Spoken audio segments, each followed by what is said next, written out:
नमस्कार दोस्तों। स्वागत है आप सभी का एक स्पेशल सेशन में आज, जिसका नाम है एसआईपी की कथा। तो आज हम लोग कुछ स्टोरीज या कहानियों या कथाओं के माध्यम से समझेंगे एसआईपी के बारे में, उसके फायदे के बारे में, उनको करने के तरीके के बारे में, या जो भी शंकाएं आपकी हैं मैं कोशिश करूंगा आप सभी को उन कहानियों के माध्यम से उनके जवाब देने का। तो welcome to this session once again. मेरा नाम कुलभूषण नंदवानी है। आई होप मेरा स्क्रीन सभी को दिख रहा है। So my name is Kulbhushan Nandwani. मैं एनजे वेल्थ में नेशनल सेल्स हेड की तरह काम करता हूँ। तो आज ये छोटे से सेशन में स्टार्ट करते हैं हम लोग एसआईपी की कुछ कथाएं। आई होप कि मेरा स्क्रीन आप सभी को विजिबल है। तो एसआईपी शायद आप सभी ने सुना होगा। एसआईपी मतलब सिस्टमेटिक इन्वेस्टमेंट प्लान, जो हम लोग इक्विटी म्यूचुअल फंड्स में करते हैं।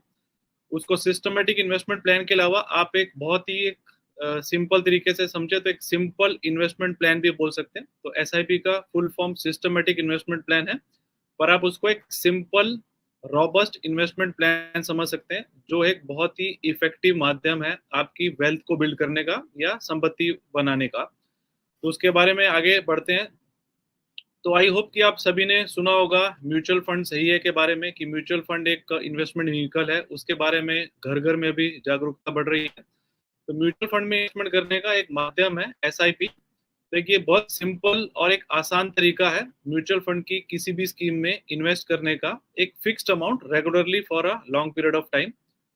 तो एसआईपी से फायदा ये होता है कि आप रेगुलरली, जिस तरह से आप एक बैंक में एक रिकरिंग डिपॉजिट करते हैं, उसी तरीके से आप म्यूचुअल फंड की किसी भी स्कीम में रेगुलरली हर महीने की एक फिक्स तारीख को यूनिट्स बाय करते रहते हैं, और आपके बैंक से एक फिक्स्ड अमाउंट ऑटोमेटिकली डेबिट होता रहता है एक पर्टिकुलर तारीख को।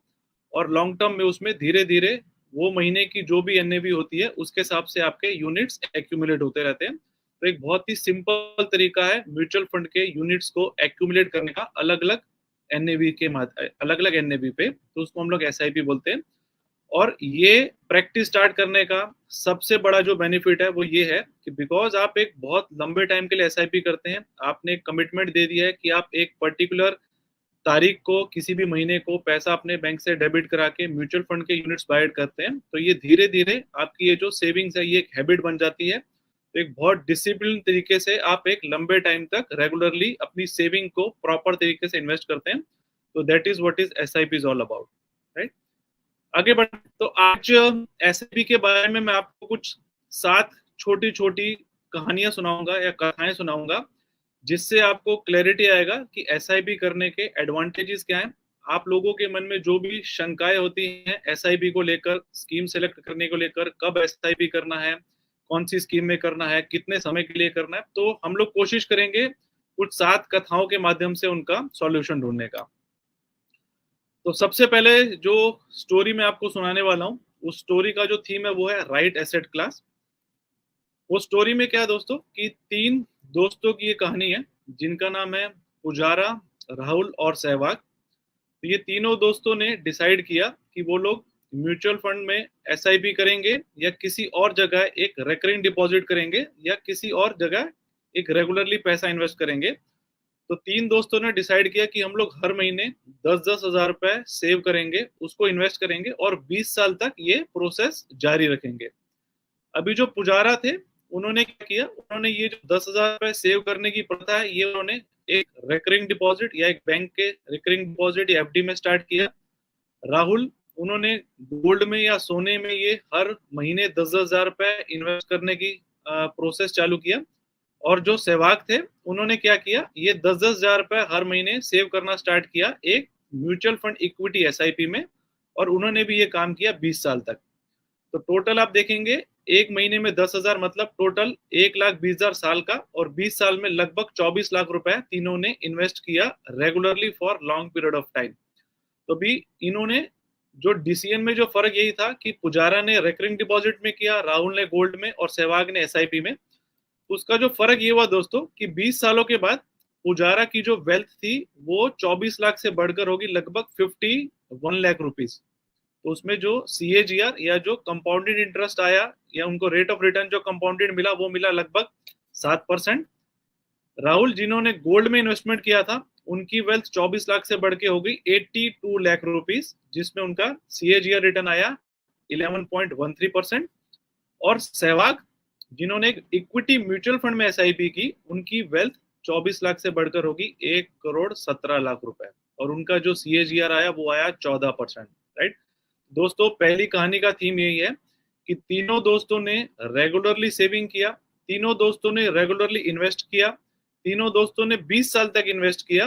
पर फर्क ये था कि लोगों ने असेट क्लास तीनों ने अलग अलग लिया था। तो पुजारा ने रेकरिंग डिपॉजिट में किया तो 51 लाख बना, राहुल ने गोल्ड में किया तो 83 लाख के आसपास बना, और सहवाग ने इक्विटी SIP में किया तो उनका जो एक्यूमुलेट अमाउंट हुआ वो हुआ लगभग 1 करोड़ 17 लाख रुपए। राइट, और ये जो मैंने 14% रिटर्न लिया है, दिस इज नथिंग बट जितने भी म्यूचुअल फंड की डाइवर्सिफाइड इक्विटी स्कीम्स है, उनका ये एवरेज रिटर्न लिया है, जो 31 मार्च 2023 तक 20 साल के लिए लिया गया। राइट, तो पहली कहानी का जो थीम यही है कि अगर आप देखेंगे कि तीनों ने कोशिश किया इन्फ्लेशन को बीट करने का या महंगाई से ज्यादा रेट ऑफ इंटरेस्ट कमाने का। हम देखेंगे 20 साल में जो महंगाई की दर बढ़ी है वो लगभग 5.77% बढ़ी है। पुजारा ने जो FD किया उससे वो जो रिटर्न एक्स्ट्रा कमा पाए महंगाई के ऊपर वो 1.16% था। राहुल जिन्होंने गोल्ड में इन्वेस्ट किया, उन्होंने लगभग 5% एक्स्ट्रा कमाया महंगाई से। सहवाग जिन्होंने इक्विटी SIP किया, उन्होंने लगभग 8% रियल रेट ऑफ रिटर्न कमाया। रियल रेट ऑफ रिटर्न मतलब कि महंगाई के ऊपर उनका जो पैसा जो एक्यूमुलेट हुआ उसको हम लोग रियल रेट ऑफ रिटर्न बताते हैं। तो आप देखेंगे बहुत ही एक सब्सटेंशियल डिफरेंस है तीनों एसेट क्लासेस में अगर आप लॉन्ग टर्म तक इन्वेस्टमेंट करते हैं। तो हमारी जो पहली कहानी का सार ये है कि आपका जो मेन ऑब्जेक्टिव इन्वेस्टमेंट का है वो इन्फ्लेशन को या महंगाई की दर को बीट करने का है। तो उसमें इक्विटी का जो एसेट क्लास है, उन्होंने बहुत लंबे टाइम तक ये डोमिनेट किया है सभी एसेट क्लासेस में। और जो अगर आप एक रियल रेट ऑफ रिटर्न अच्छा खासा बनाना चाहते हैं तो उसके लिए इक्विटी एसेट या इक्विटी SIP में SIP करना, that is one of the very very wise decision. एक बहुत अच्छा डिसीजन आप ले सकते हैं एक इक्विटी में SIP स्टार्ट करने का। तो पहली कहानी का हमारा ये सार था दोस्तों कि आप सही एसेट में SIP कीजिए। आगे बढ़ते हैं, अभी मैं आपको दूसरी कहानी पे ले चलता हूँ। तो दूसरी कहानी का जो थीम होगा वो स्टार्ट अर्ली पे होगा। उसमें भी मैं आपको कुछ दोस्तों की कहानी सुनाऊंगा। तभी दो दोस्त हैं, एक है सचिन और एक है हमारे दूसरे दोस्त हैं, उनका नाम है सूर्या। तो सचिन की जो कहानी है वो ऐसी है, उन्होंने 10-10 हजार रुपए की SIP करना स्टार्ट किया एक बहुत ही अर्ली एज पे, मतलब 25 साल के जब थे उन्होंने तभी से ये इक्विटी SIP में SIP करना स्टार्ट कर दिया, बिकॉज उन्हें इक्विटी SIP के फायदे मालूम थे। तो उन्होंने 25 साल में डिसाइड कर लिया कि मैं मेरे रिटायरमेंट के लिए SIP इक्विटी में करूंगा। तो उन्होंने 35 साल तक रेगुलरली ये 10-10 हजार रुपए हर महीने बचाना और इक्विटी SIP में स्टार्ट करना शुरू किया। उनको देख के उनके जो दूसरे मित्र थे सूर्या, उन्होंने भी ये काम स्टार्ट किया, पर उन्होंने 10 साल के बाद ये SIP में इन्वेस्टमेंट स्टार्ट किया। वो 10 साल की भरपाई करने के लिए उन्होंने क्या किया, 10 हजार के बजाय 25 हजार रुपए, मतलब 2.5 गुना ज्यादा सेविंग और इन्वेस्टमेंट करना स्टार्ट किया। तो उन्होंने 35 साल से लेकर 60 साल तक इन्वेस्टमेंट किया। तो दोनों दोस्तों में फर्क यही था कि सचिन ने 10-10 हजार रुपए इन्वेस्ट किया 35 साल तक, सूर्य ने 25 हजार रुपए हर महीने इन्वेस्ट किया, उन्होंने किया 35 साल से लेकर 60 साल की आयु तक, मतलब 25 साल तक। तो this is the difference between the two friends. Clear? अभी देखते हैं कि जब ये दोनों 60 साल पे पहुंचेंगे तो क्या इनकी वेल्थ में कुछ फर्क होगा। तो इसका जवाब ये है कि जो सूर्या थे, जिन्होंने लेट स्टार्ट किया था, उनकी वेल्थ या उनकी जो संपत्ति बनी वो लगभग 4.71 करोड़ बनी दोस्तों। मतलब वो 35 से 60 साल तक, मतलब 25 साल के इन्वेस्टमेंट के बाद उनकी जो टोटल वैल्यू बनी वो 4.71 करोड़ बनी। सचिन जिन्होंने 10 हजार रुपए से स्टार्ट किया था, आप देख के अचरज में जाएंगे कि उनकी जो टोटल वैल्यू बनी वो लगभग बनी 6.5 करोड़ रुपए, 6.43 करोड़ रुपीज। मतलब उनका जो इन्वेस्टमेंट वैल्यू था लगभग 15 गुना से बढ़ गया। राइट, और ये जो रिटर्न मैं आपको दिखा रहा हूं, ये रिटर्न एक सेंसेक्स का रिटर्न है। पिछले 20 साल का हम लोग रिटर्न देखते हैं तो उसके डिफरेंस के हिसाब से सचिन और सहवाग की जो टोटल वेल्थ थी उसमें इतना डिफरेंस था। ये डिफरेंस का दोस्तों सबसे बड़ा जो कारण ये था कि सचिन ने भले ही 10 हजार रुपए इन्वेस्ट किया पर उन्होंने 35 ईयर्स तक ये प्रथा जारी रखी। सूर्य ने 25 हजार रुपए इन्वेस्ट किया पर उन्होंने 25 साल ही प्रथा की। तो कहने का मतलब ये है कि अगर आप एक बहुत लंबे समय तक ये रेगुलर सेविंग और रेगुलर इन्वेस्टमेंट करते रहते हैं तो उससे बहुत ज्यादा सब्सटेंशियल फर्क पड़ता है। तो अमाउंट से ज्यादा जरूरी है कि आपका टाइम जो है मार्केट में वो कितना आपने स्पेंड किया वो बहुत ज्यादा जरूरी है, राइट। तो ये दूसरी समरी को अगर हम लोग दूसरी कहानी को अगर हम लोग समराइज वर्जन में देखें तो सूर्या ने 75 लाख रुपए इन्वेस्ट किए, उनका वैल्यू बना 4.71 करोड़। सचिन ने सिर्फ 42 लाख रुपए इन्वेस्ट किया बिकॉज वो 10,000 रुपए सेव कर रहे थे, तो भी उनका जो वेल्थ ज्यादा बना लगभग 6.43 करोड़, राइट। तो ये समरी का मोरल ये है कि जो पावर ऑफ कंपाउंडिंग है वो बहुत ही एक बढ़िया, आप बोल सकते हैं कि वंडर है वर्ल्ड का। तो हम लोग इसको बोलते हैं compounding is the eighth wonder in the world. तो कुछ जो महानुभाव ये बोलते हैं कि शेयर बाजार में या इक्विटी मार्केट में टाइमिंग से ज्यादा आप कितना टाइम स्पेंड करते हैं वो इंपॉर्टेंट है। तो सचिन ने बहुत ज्यादा टाइम स्पेंड किया, इसीलिए उनकी जो एसेट थी वो बहुत डिफरेंशियल लेवल पे पहुंच गई थी। तो दूसरी कहानी का सार है कि start your investment as early as possible to maximise the benefit of compounding, right.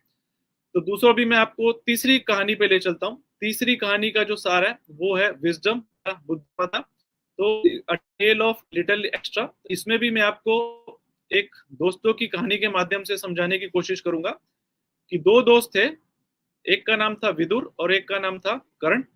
दोनों ने इक्विटी एसआईपी के द्वारा म्यूचुअल फंड में इन्वेस्टमेंट करना स्टार्ट किया और उन दोनों का जो नीड था वो ये था कि 20 साल के बाद दोनों को 1 करोड़ का घर चाहिए और 20 साल के बाद जो घर की वैल्यू है लगभग 1 करोड़ है, तो उनका जो टारगेट अमाउंट था वो 1 करोड़ रुपए का था। तो 1 करोड़ पे पहुंचने के लिए दोनों ने डिसाइड किया कि हम लोग एसआईपी के माध्यम से ये नीड को अचीव करने की कोशिश करेंगे, राइट। बट विदुर इंटेलिजेंट होने के साथ साथ थोड़ा एक विजनरी भी था, तो उनकी बहुत दूरदर्शिता थी। तो उन्होंने ऐसा किया कि मैं भी एसआईपी करूंगा लेकिन एसआईपी के साथ एक टॉपअप भी ऐड कर दूंगा। टॉपअप मतलब वो कोशिश कर रहे थे कि मैं हर साल मेरा जो एसआईपी का अमाउंट है उसको बढ़ाता हुआ चलूंगा। तो आइए देखते हैं कि दोनों का जो ड्रीम था 1 करोड़ बनाने का या उनकी जो नीड थी 1 करोड़ की 20 साल के बाद, क्या उसमें वो सक्सेसफुल हो पाए। तो दोस्तों करण जो दूसरा दोस्त था, करण ने 2003 में ये 10,000 की एसआईपी स्टार्ट की थी और उनकी एक्सपेक्टेशन के हिसाब से लगभग पौने 13% का जो सीएजीआर आया 12.7% का। तो उसके हिसाब से उनका जो टोटल जो इन्वेस्टमेंट की जो वैल्यू बन गई थी 20 साल में वो लगभग 1 करोड़ बन गई थी। तो मतलब करण का जो नीड था वो अपना फुलफिल कर पाए, उनको 1 करोड़ रुपया मिल चुका था 20 साल के बाद। लेकिन जो विदुर थे, जो इंटेलिजेंट और विजनरी थे, तो जैसा मैंने बताया उन्होंने एक डिसीजन और लिया कि वो एसआईपी के साथ उन्होंने 2,000 रुपए का एक टॉपअप भी डालना उसमें स्टार्ट कर दिया। टॉपअप मतलब कि ये जो करंट थे वो 10,000 रुपए हर महीने डाल रहे थे, विदुर ने भी 10,000 से स्टार्ट किया, पर वो हर महीने हर साल उसमें 2-2 हजार रुपए अपनी एसआईपी में बढ़ाते चले। मतलब पहले एक साल 10-10 हजार सेव किया, दूसरे साल 12-12 हजार सेव किया, फिर 14-14 हजार सेव किया। इस तरह से वो भी अपनी एसआईपी को कंटिन्यू करते गए with A top up facility. तो आपको जान के अचरज होगा कि जो करण 20 साल के बाद 1 करोड़ पे पहुंचे थे, ये वाली सिचुएशन में टॉप अप ऐड करने की वजह से विदुर जी 15 साल और 4 महीने के बाद ही 1 करोड़ पे पहुंच गए थे। वो 2018 में ही अपनी नीड को पूरा कर चुके थे। करण ने 2023 में नीड पूरी की, उन्होंने 2018 में अपनी ये जरूरत पूरी कर ली थी। और जब करण की वैल्यू 1 करोड़ की पहुंची थी उस समय पे विदुर जी का जो टोटल वैल्यू था वो लगभग 2 करोड़ का पहुंच चुका था। मतलब 20 साल के बाद अगर दोनों को घर लेना था तो करण 1 करोड़ का घर ले पाते, विदुर 2 करोड़ का घर ले सकते थे। तो this is a huge difference. और इस डिफरेंस का जो सबसे इंपॉर्टेंट डिफरेंस ये था कि दोनों ने सेम इक्विटी एसेट क्लास में एसआईपी किया, दोनों ने 10-10 हजार से स्टार्ट किया, लेकिन विदुर जी रेगुलरली अपनी इन्वेस्टमेंट को 2-2 हजार से सालाना बढ़ाते चले, राइट। तो दिस इज द डिफरेंस। आप देखेंगे करण का 10,000 का एसआईपी 1 करोड़ का हुआ, विदुर का 10,000 का एसआईपी 2 करोड़ पहुंचा क्योंकि उन्होंने 2,000 का टॉपअप लिया था। 1 करोड़ पे पहुंचने में करण को 20 साल लगे थे, विदुर को 1 करोड़ पहुंचने में 15.4 साल लगे और दोनों में रिटर्न लगभग सिमिलर था, राइट। तो this is the difference between these two friends. अगर आप इसको ग्राफिकल फॉर्म में भी समझना चाहते हैं तो दोनों ने स्टार्ट किया 2003 में, राइट। 2003 में ये जो नीले कलर की लाइन है ये करण की है, ऊपर वाली जो लाइन है विदुर की है। आप देखेंगे कि विदुर 1 करोड़ पे पहुंचे 2023 में, करण 1 करोड़ पे विदुर 1 करोड़ पे पहुंच चुके थे 2019 के आसपास, 2018-19 के बीच में। और 2023 में विदुर जो थे वो लगभग 2 करोड़ 9 लाख पे पहुंच चुके थे, राइट।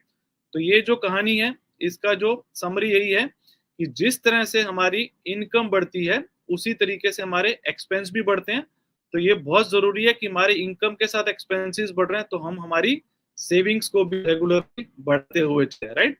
और टॉप अप एक बहुत ही अच्छा सिस्टमेटिक माध्यम है आपकी इन्वेस्टमेंट में रेगुलरली उसको इंक्रीमेंट करने का हर साल, और आप अपने जो नीड्स हैं उस पर आप बहुत जल्दी पहुंच जाते हैं। तो ये हमारी तीसरी कहानी थी दोस्तों। चौथी कहानी है जिसको मैं नाम दूंगा कंसिस्टेंसी थीम का। तो कंसिस्टेंसी थीम में अगेन हम लोग कुछ दोस्तों की बात करते हैं। अभी हम लोग 3 दोस्तों की बात करते हैं।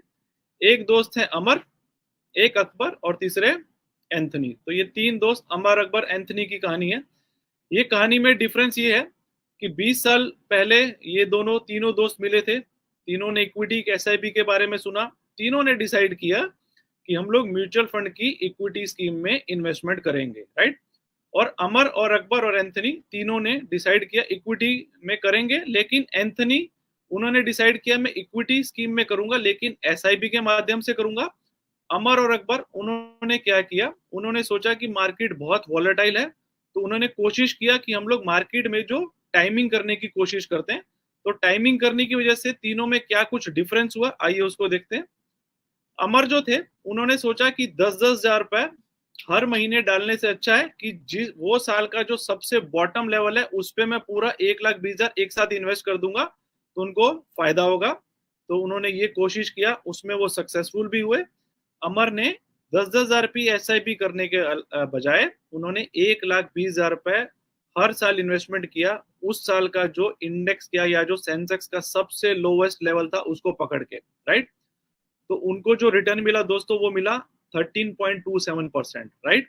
आगे बढ़ते हैं। अकबर थे, उन्होंने भी कोशिश यही किया लेकिन वो कोशिश में बार बार फेल होते रहे। टाइमिंग करने के चक्कर में उन्होंने 1,20,000 रुपए जो सालाना इन्वेस्ट करना था, अनफॉर्चुनेटली वो जिस दिन भी इन्वेस्ट करते थे वो सेंसेक्स का उस साल का सबसे ऊपर का लेवल था, तो उनका जो रिटर्न आया वो 10.24% आया, राइट। मैं वापस बताता हूं, अमर एक बहुत ही स्मार्ट इन्वेस्टर थे। टाइमिंग पे उनका जबरदस्त कंट्रोल था। अपने दिमाग से उन्होंने प्रॉपर डेट डिसाइड किया कि ये साल में सबसे लोवेस्ट लेवल आया है, उस पर उन्होंने किया। उनका रिटर्न 13.27% का आया।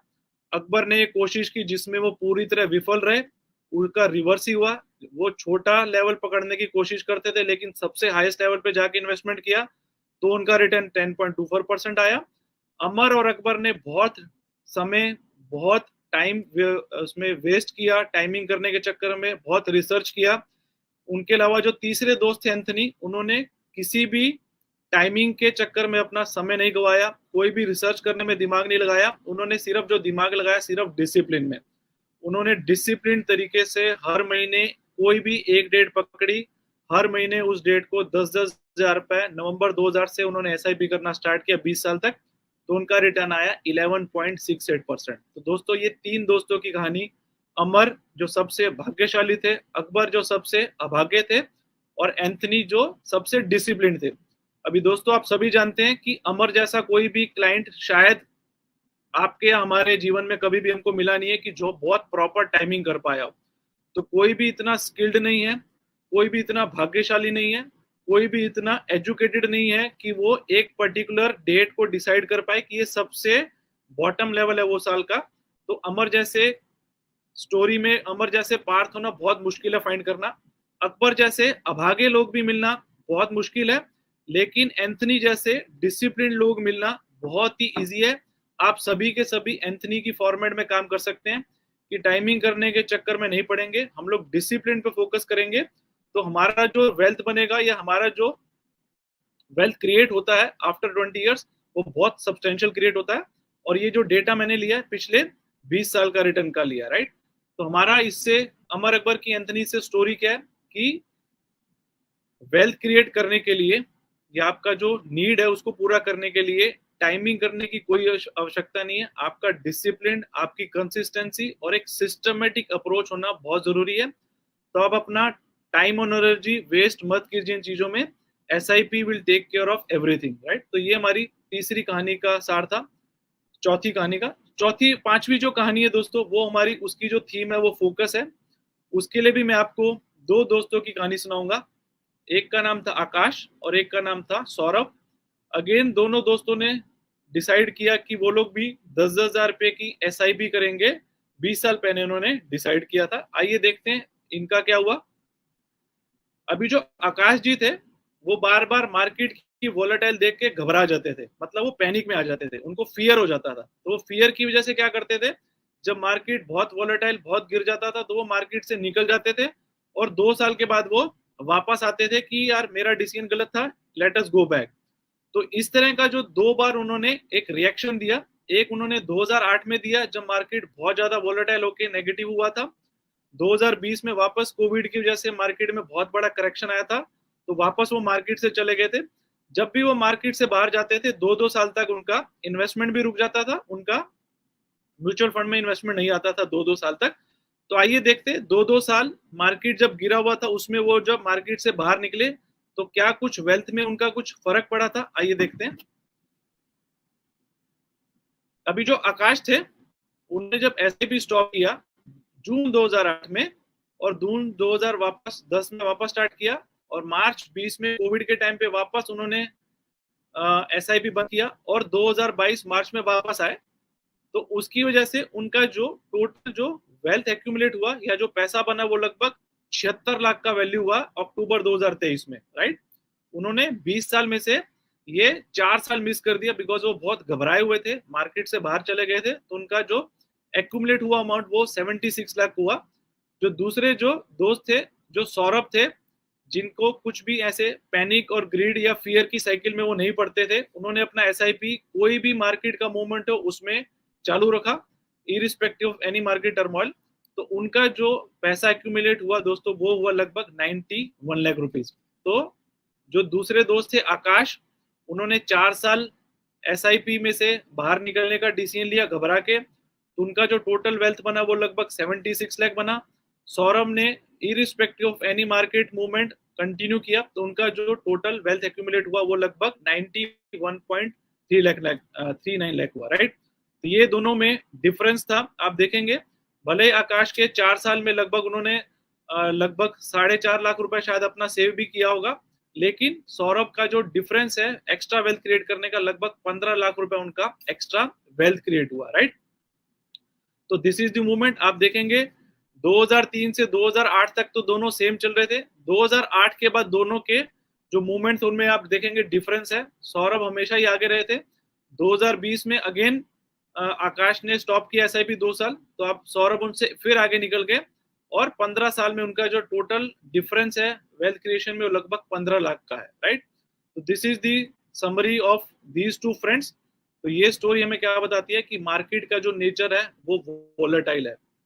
ये मार्केट में उथल पुथल रहना ये शेयर बाजार की मार्केट का एक कैरेक्टरिस्टिक है। मार्केट्स आर वोलेटाइल और SIP है वो वोलेटाइल मार्केट में बहुत ही अच्छा परफॉर्म करता है बिकॉज एक डिसिप्लिन की वजह से, एक कंसिस्टेंसी की वजह से आप मार्केट के हर लेवल पे इन्वेस्टमेंट स्टार्ट करते हैं।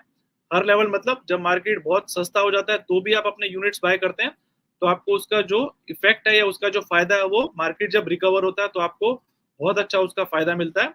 तो ये समरी का सार ये है कि अगर आप लॉन्ग टर्म में अपनी वेल्थ को बिल्ड करना चाहते हैं तो do not stop your SIP। अगर आप आज SIP स्टार्ट करते हैं, आने वाले 1 साल 2 साल में अगर मार्केट करेक्ट होके थोड़ा नीचे भी जाता है तो भी आपको ये फियर और एंगर और ये सब जो साइकिल है ग्रीड की उनसे बाहर निकल के अपनी SIP को रेगुलरली चालू रखना है। ये इस कथा का सार है। आगे बढ़ते हुए अभी हमारे पास एक छठी स्टोरी है, उसके बारे में मैं आपको बताता हूँ। छठी स्टोरी में हमारे एक ही दोस्त है, उनका नाम है मिस्टर कंफ्यूज्ड। तो उन्होंने अभी अपने म्यूचुअल फंड डिस्ट्रीब्यूटर से बात करके डिसाइड किया कि वो भी म्यूचुअल फंड में SIP करेंगे, लेकिन वो बहुत कंफ्यूज थे कि महीने में कौन से दिन को वो SIP स्टार्ट करेंगे। क्योंकि जो SIP है आप 1 तारीख को भी स्टार्ट कर सकते हैं, 5 को भी कर सकते हैं, 7 को भी कर सकते हैं, 10 को भी कर सकते हैं, 15 को भी कर सकते हैं, 25 को भी कर सकते हैं। तो आपके पास बहुत सारे ऑप्शंस होते हैं। तो जो हमारे दोस्त मिस्टर कंफ्यूज थे वो इस बात में डाउटफुल थे कि मेरे लिए करेक्ट डेट क्या है। तो उन्होंने डिसाइड किया कि मैं 10,000 रुपए 1 तारीख को नहीं डालता हूँ। उन्होंने अपना एक्स्ट्रा दिमाग लगा के 1,000 रुपए 10 दिनों में स्टार्ट करना स्टार्ट किया। तो अभी देखते हैं क्या ये एक्स्ट्रा स्मार्टनेस से उनको कुछ फायदा हुआ था। तो हमने देखा दोस्तों 20 साल की जर्नी के बाद उन्होंने जो एसआईपी 1 तारीख को स्टार्ट की थी उन पे उनको जो रिटर्न मिला था लगभग 17.45 था। जो 4 तारीख को एसआईपी स्टार्ट की थी उसका 20 साल में रिटर्न 17.39 था। 7 तारीख, 10 तारीख, 13 तारीख, 16 तारीख, 19, 22, 25, 28, 10 के 10 अलग अलग दिनों में भी एसआईपी जो उन्होंने 20-20 साल तक कंटिन्यू की, एक एक हजार की, आप देखेंगे उसमें कोई भी सब्सटेंशियल डिफरेंस नहीं है। इसका मतलब है कि आपको कोई भी दिन उसमें इफेक्टिव ढूंढने की कुछ भी अटेम्प्ट नहीं करना है कि कौन से दिन पे एसआईपी करना है। आप किसी भी दिन एसआईपी स्टार्ट कर सकते हैं। तो 10 साल, 15 साल, 20 साल में वो बहुत ज्यादा मैटर नहीं करेगा कि आप महीने के कौन से दिन पे एसआईपी स्टार्ट कर रहे हैं, राइट।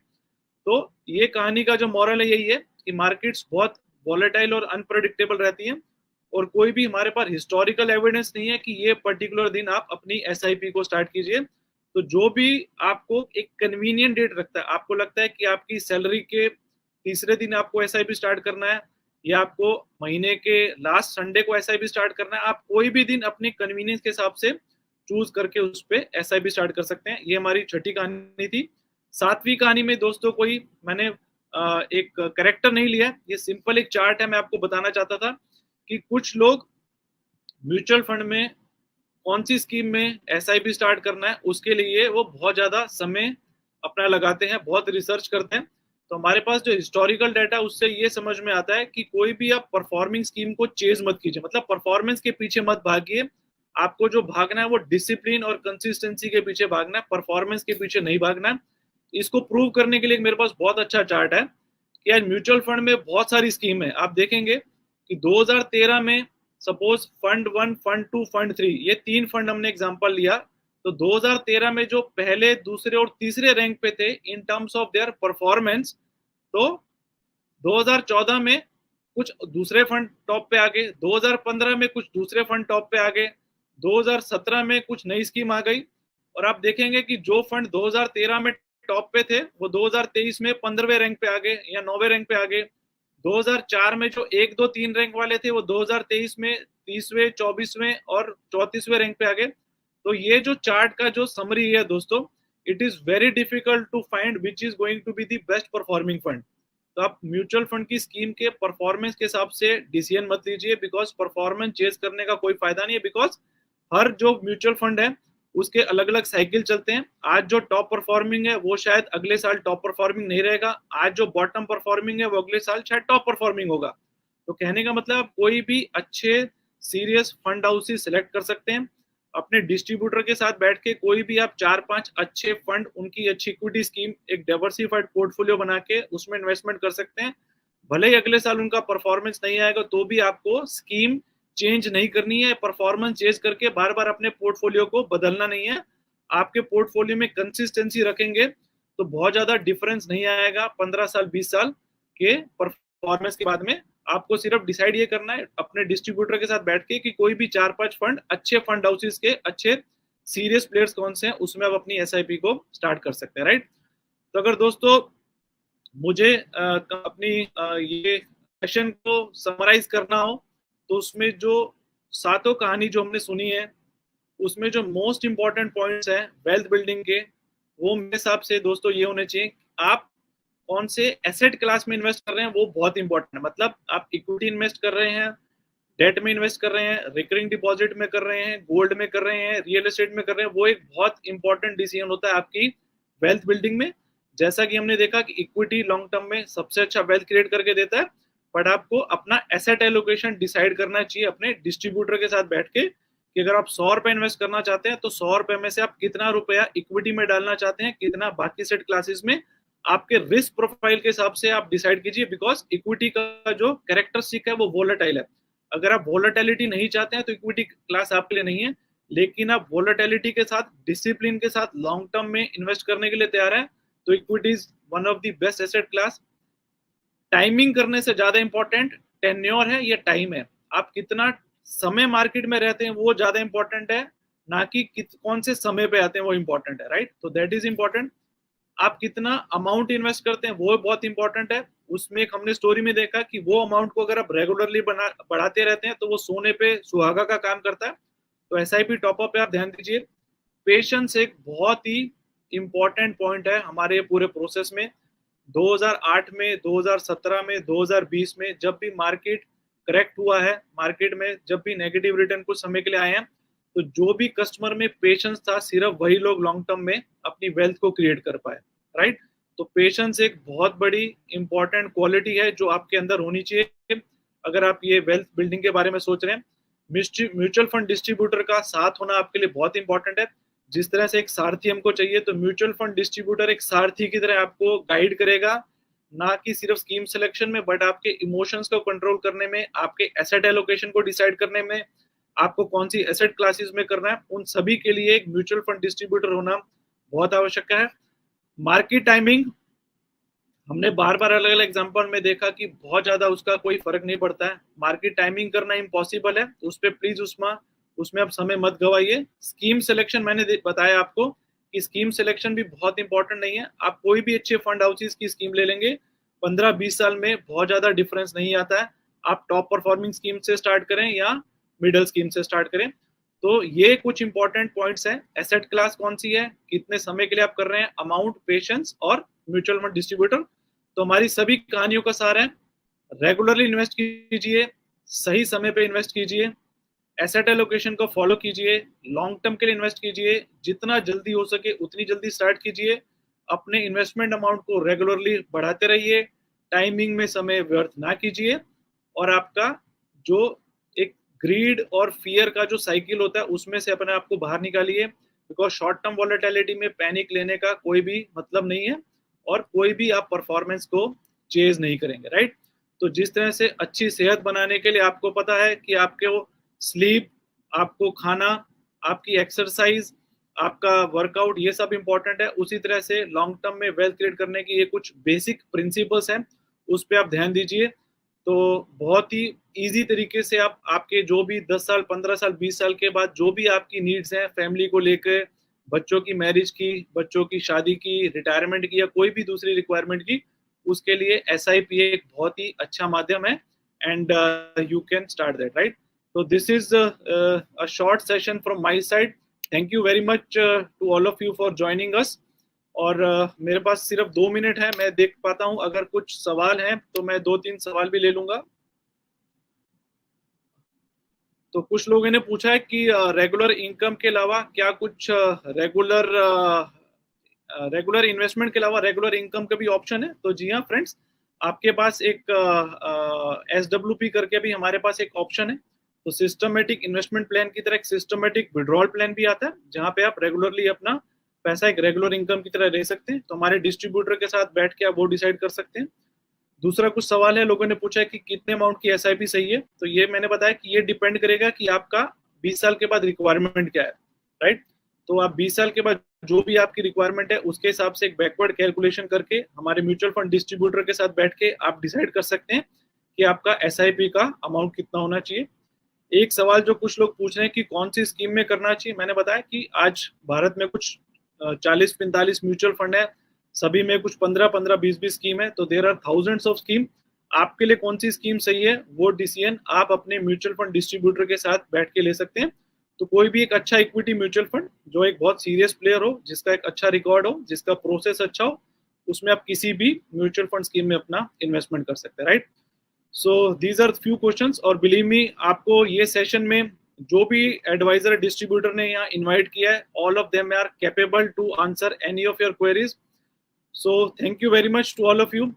आपका समय देने के लिए मैं आशा करता हूँ कि बहुत ही सिंपल शब्दों में ये कुछ कथाएं या स्टोरीज जो मैंने आपको बताई हैं, उसके माध्यम से आपके माइंड में क्लैरिटी आ गया होगा कि लॉन्ग टर्म में वेल्थ बनाने के लिए कुछ बहुत ही सिंपल नुस्खे हैं और उस पर अमल करना जरूरी है। डिसिप्लिन और पेशेंस एक बहुत ही इंपॉर्टेंट कैरेक्टरिस्टिक है जो आप में होनी चाहिए। And wish you best of luck. Thank you very much and नमस्कार।